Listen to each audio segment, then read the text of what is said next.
I know you have a busy schedule, and we really appreciate you coming and to talk to us tonight, and I hope you'll be open to some questions from these fine people. Okay. Thanks so much.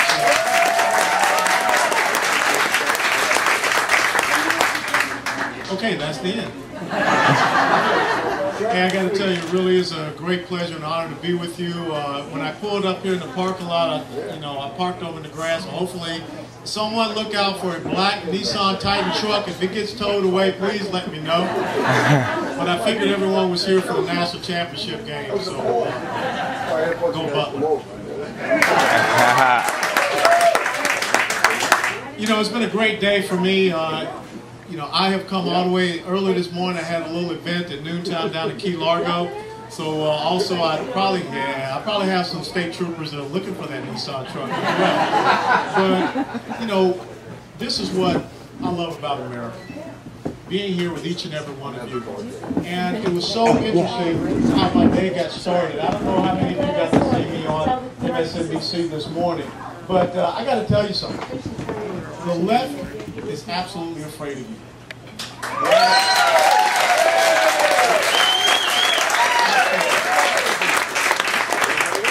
But what you have to understand is very simple. You now have a target on you. And you have to realize that this is a movement of the American people. This is a movement that comprises the will and the conscience of the American people. Don't let it be defined. Don't let it be changed into anything else. Don't let yourselves be co-opted or manipulated by any of these political parties. I tell you what, I am absolutely honored that the Tea Party movement all across the United States of America is supporting me. And last week when we had Sarah Palin send her endorsement to me, I could not be any happier. So thank you from the bottom of my heart for your support.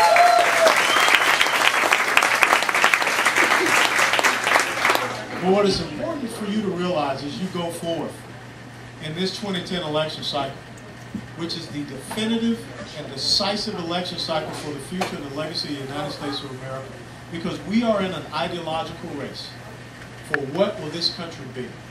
As you talked about those three principles, are we going to be a country that has this expansive daddy state? Are we going to be a country that, as your logo stands for, taxed enough already, where we see taxation upon taxation upon taxation? We will not grow the economy of the United States of America coming from Washington, D.C. If you're going to grow the economy of the United States of America, it comes from each and every one of you sitting out here right now. Because that's where investment comes from, ingenuity and innovation. It does not come from the public sector. It never will, and it never has. But what you have to realize is the strength and the power that you possess right now. And you have to know something. Be careful of people that's going to infiltrate your movement. Be careful of people that's going to come in here and do things, and they belong to the other side. And they're going to have the cameras focused, so then that they can get that sent over to the media. Because one of the things they teach you in the United States military, one of the 5 forms of maneuver is infiltration. And as strong as your group is right now, man, you got to pay attention when you're showing up. You got to make sure that if there's a new face, you dress them down. Because if not, you're putting this movement at risk. From what I understand today, because when I was doing the interview, I was not looking at the monitor or anything, but they were holding up signs as I was speaking about the Tea Party that had, all of these different Hitler and what's the thing, the sickle and the cross or whatever. They are trying to demonize you. And if you have not read the book, Rules for Radicals by Saul Alinsky, you've got to read that book. Because rule number 8 talks about picking the target, isolating it, freezing it, and demonizing it. That's exactly what they're doing to the Tea Party movement. But you know something? You got to stand and you got to withstand. Because I know that you're stronger than who they are. Because you got 7 months. And in 7 months, you have to be the one still standing in the arena. Yeah.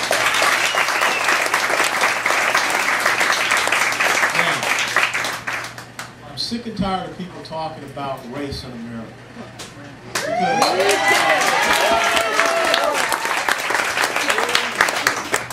I'm standing here as an inner city young man from Atlanta, Georgia. In my elementary school, Our Lady of Lourdes is right across the street from Ebenezer Baptist Church in Dr. King's gravesite. Let me tell you what Dr. King talked about, which is the lesson that I understood and my parents drilled into me. It's about content of character. It's not about color of skin. And that's why I'm standing here in front of you all tonight.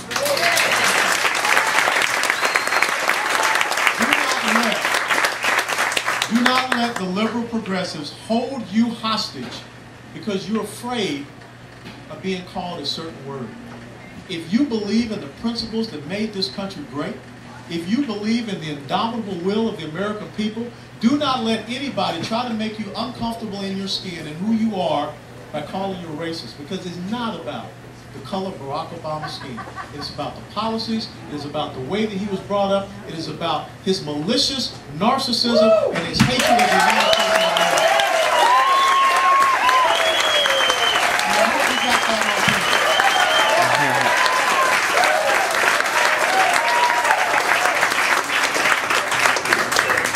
There is no one that should be able to hide behind their skin color as a camouflage to use their position and their color as a means by which they will destroy this country. They will take us back to being something that has never succeeded in the entire world. That's a third world socialist cesspool. I will not have it, and that's why I'm going to the United States Congress.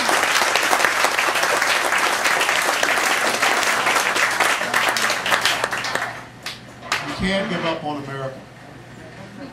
This is a fight for our children and our grandchildren. This is a fight that my father and my grandfather enabled me to stand here before you today. And what will the history books say to us if we lay down right now? See, I don't want to go on in life and my children and grandchildren have to read a history book that says there was once a place called the United States of America where men and women were free. But once upon a time, they forgot the principles and values upon which they were established. And now it is no longer in existence. I think that the best years of this country are still ahead for us. Because I think that right now we're being tried, we're being tested. I think, and I have to tell you something, I thank God for Obama, Pelosi, and Reid. Because they're helping us to remember what it means to be Americans. They're helping us to remember the principles that our founding fathers set forth in the Declaration of Independence, in the Federalist Papers, in the United States Constitution. They're helping us to remember what blood was shed for, so that we can stand here, we can say the Pledge of Allegiance in a nation that will always be standing strong, under God, indivisible, with liberty and justice for all. That's what you have to believe in.